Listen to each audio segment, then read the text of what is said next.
आज हमारे बीच सुरागीलाल news channel में विशेष मेहमान हैं श्री बलराज पासी जी, जो कि पूर्व एमपी रहे हैं नैनीताल लोकसभा के। आज उनसे जो विधानसभा 2022 में जो बिगुल बज चुका है चुनावी, और जो मोदी जी की 16 तारीख की आने की सुरगुराहट है हमारे उत्तराखंड में, तो मैं जानना चाहूंगा पासी जी से कि आगामी चुनाव में भारतीय जनता पार्टी की क्या क्या रणनीतियां रहेंगी चुनाव को लेकर। नमस्कार। सबसे पहले तो मैं सुरागीलाल चैनल जो ये प्रारंभ हुआ है, इसके लिए मैं आप लोगों को बहुत बहुत बधाई देता हूँ। आप लोग बड़े परिश्रम से आपने इसको शुरुआत की है और शुभकामनाएं देता हूँ। उत्तराखंड में भारतीय जनता पार्टी की सरकार है, केंद्र में भी भारतीय जनता पार्टी की सरकार है।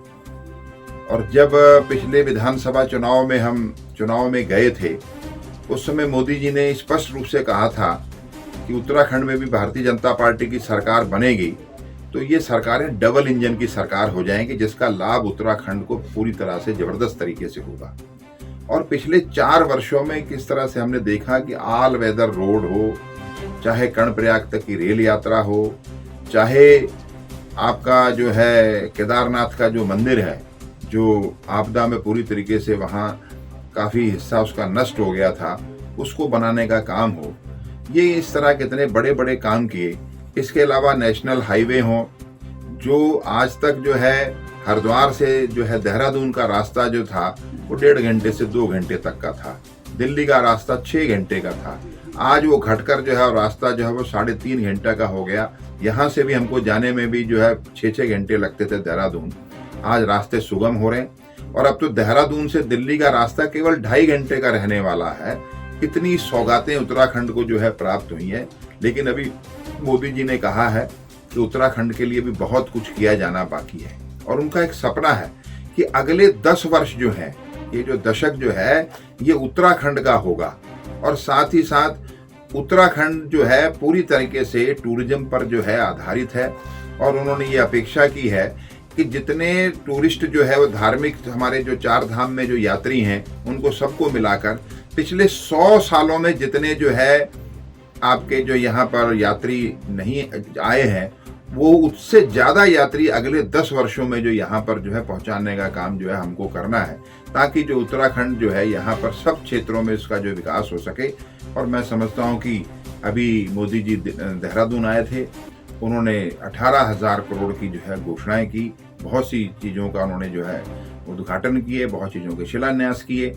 और हल्द्वानी जो आएंगे तो उसका लाभ, बहुत बड़ा लाभ जो है कुमायूं क्षेत्र को भी होगा, और कुमायूं क्षेत्र की भी बहुत सी योजनाओं के वो उद्घाटन भी करेंगे और शुभारंभ भी करेंगे। मोदी जी की जो प्राथमिकता रही है कि उत्तराखंड जो है स्वास्थ्य की दृष्टि से हो, चाहे वो रेल यात्रा की दृष्टि से हो, चाहे मार्ग की दृष्टि से हो, सब पूरी तरीके से रास्ते जो है सुदृढ़ हों, ये उनका जो है प्रयास रहा। और यहाँ की जवानी और पानी को यहीं रोकने का उनका जो है प्रयास है। आज जो हमारे आगामी जो चुनाव 2022 में होने हैं, आप पुराने राजनीतिज्ञ हैं, आपके अनुसार भारतीय जनता पार्टी कितनी सीटें लानी जा रही है अनुमानित, कांग्रेस पार्टी कितनी सीटें लेने जा रही है, और साथ ही साथ आप पार्टी कितनी सीटें लेने जा रही है?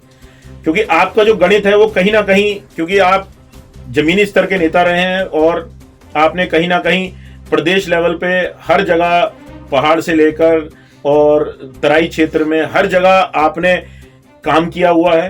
तो हमारे दर्शक जानना चाहेंगे आपसे कि इसमें लगभग अनुमानित जो आपका सर्वे है या जो पार्टी का सर्वे है, वहां कहां खड़े हैं हम आज? देखिए, पिछले चुनाव में भारतीय जनता पार्टी को 57 सीटें प्राप्त हुई, और उसके बाद बहुत से निर्दलीय भारतीय जनता पार्टी के साथ जुड़े। अभी कांग्रेस के भी एक विधायक भारतीय जनता पार्टी में आए। भारतीय जनता पार्टी का नेटवर्क नीचे बूथ लेवल तक ही नहीं, हमने जो वोटर लिस्ट का जो पन्ना है उसका भी एक पन्ने का भी हमने जो है प्रमुख बना रखा है, और एक व्यक्ति तक हमारी जो है पहुंच है। पिछले कोरोना काल में भी जो है भारतीय जनता पार्टी ने जनता के बीच में जाकर काम किया, और हमने हर व्यक्ति की चिंता की है। किसी ने नहीं सोचा था इस देश के अंदर जो है वैक्सीन बनेगी, वैक्सीन बनी भी, और आज जो है वैक्सीन 125 करोड़ से ज़्यादा लोगों को लगी भी। हमने किसी को भूखा नहीं सोने दिया। देश के 80 करोड़ लोगों को हर महीने हम लोग जो है मुफ्त में राशन दे रहे हैं और वो मार्च तक उस राशन को देने का काम कर रहे हैं। इस देश के अंदर जहाज जब नहीं लगता था बंदरगाह के किनारे गेहूं का, तो उसके कारण से गेहूं का जो है अभाव हो जाता था, देश में महंगाई चरम पर पहुंच जाती थी। आज मोदी जी के प्रयासों से देश में जो अनाज का भी जो बहुत बड़ा भंडार है, चावल का भी भंडार है, गेहूं का भी भंडार है और उसका सारा लाभ जो है आम आदमी को प्राप्त हो रहा और उसका बहुत बड़ा लाभ उत्तराखंड के भी हर व्यक्ति को प्राप्त हुआ। इसी उत्तराखंड में लोगों को जो है रात के 12 बजे लाइन में लगना पड़ता था गैस के सिलेंडर के लिए, उसको एक सिलेंडर उसका भर जाए। और जिनके पास गैस का सिलेंडर होता था वो अपने आप में समाज में अपना बड़ा अभिजात्य वर्ग माना जाता था। आज गांव के हर व्यक्ति के पास जो है वो गैस का सिलेंडर है। जो छोटा हमारा किसान है, जो 2 बीघा का, 1.5 बीघा का, 5 बीघा का किसान है, पहाड़ के अंदर हो चाहे मैदान के अंदर हो, उसको भी जो है साल के 6,000 रुपए मोदी जी उसके बीज के लिए, उसकी खाद के लिए उसको जो है सहायता देने का जो काम कर रहे हैं। इन सारी योजनाओं के कारण से हमको लगता है कि भारतीय जनता पार्टी ने जो लक्ष्य तय किया है कि इस बार 60 पार, और उस निश्चित रूप से हम उसको पार करके जो है दिखाएगा हमारा कार्यकर्ता, ये मुझे विश्वास है। और जहां तक आम आदमी की पार्टी की बात की है, दिल्ली के अंदर जो उन्होंने एक भ्रम की राजनीति की है, लेकिन यहाँ के लोग बड़े सहज हैं और राजनीतिक रूप से सजग हैं। मुझे ताज्जुब होता है, जगह जगह कैंप लगाए जा रहे हैं कि आपको जो मुफ्त में बिजली दी जाएगी, कब दी जाएगी? जब उनकी सरकार आएगी। अभी तक स्थिति आपको जो है तीर्थ यात्रा के लिए आपको जो टिकट बांटे जा रहे हैं और पूरी तरीके से फर्जी टिकट, कब दिए जाएंगे? जब सरकार आएगी तो मुफ्त में यात्रा करेंगे। बड़ा ताज्जुब होता है कि जिस पार्टी की इस प्रदेश में कहीं किसी सीट पर जमानत बचने की स्थिति नहीं है, वो ऐसा भ्रम पैदा कर रही है और ये इस प्रदेश के अंदर नहीं चलने वाला है। और निश्चित रूप से भारतीय जनता पार्टी की बहुमत की सरकार बनेगी और धामी जी के नेतृत्व में फिर से हम लोग जो है विजयी होंगे। कांग्रेस पार्टी आज कहां खड़ी है?